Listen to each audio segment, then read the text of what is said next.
आज मैं आपको कुछ आसन की विधि बताने जा रही हूँ, जिनमें सबसे पहला है गोमुख आसन। दोनों पैर को सामने फैलाएंगे। अब दाहिने पैर को उठाकर बाईं साइड जाएंगे बाहर की तरफ और खड़ा रखेंगे। अब बाएं पैर को उठाकर हिप्स के नीचे की तरफ रखेंगे। अब जो पैर ऊपर है उसी हाथ को सिर के पीछे की तरफ ले जाएंगे। जो पैर नीचे है उसके हाथ को नीचे की तरफ से ऊपर की तरफ लाएंगे। गर्दन सीधी। इस स्थिति में कुछ देर रुकेंगे। इस आसन को करने से पिंडलियों की जो मांसपेशियां हैं वो मजबूत बनती हैं, हाथों की नसें मजबूत होती हैं, कमर लचीली होती है।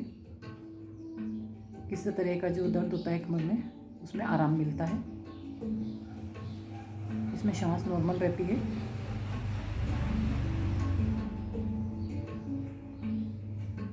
इसी को फिर पैर बदल कर किया जाता है।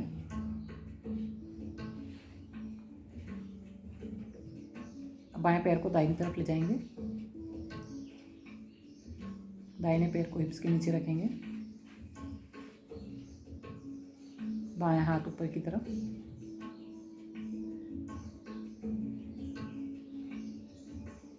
कोहनी उससे मिले होना चाहिए।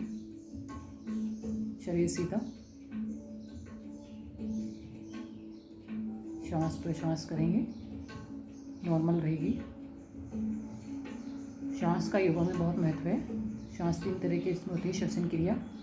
पहले है पूरक, श्वास लेना, श्वास रोकना कुंभक, और श्वास को निकालना श्वास बाहर निकालने को क्रिया को रेचक कहते हैं। कुंभक भी 2 तरह का होता है। श्वास अंदर लेके रोकना आंतरिक कुंभक कहलाता है, और बाहर निकाल कर श्वास को रोकना वायु कुंभक कहलाता है। रिलैक्स। दोनों पैरों को सामने की तरफ फैलाएंगे। थोड़ी देर आराम की स्थिति में बैठेंगे।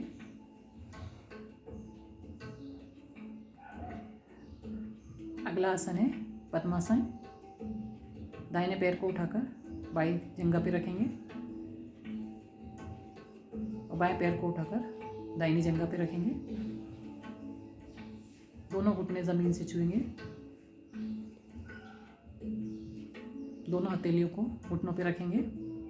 अंगूठा और पहली उंगली जो है वो मिली हुई रहनी चाहिए। शरीर सीधा। गर्दन सीधी। आंखें बंद। और आप इस स्थिति में इष्ट का ध्यान करेंगे।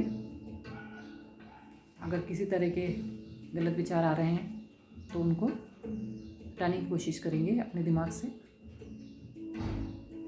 गर्दन नीचे है।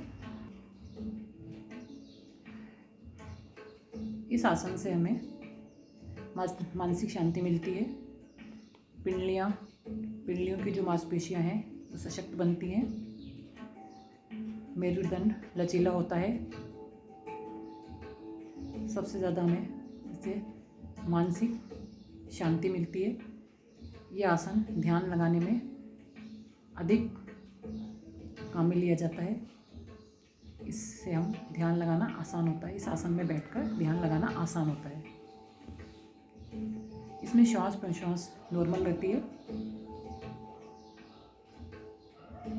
पूरा शरीर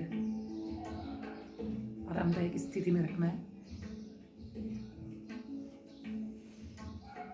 रिलैक्स।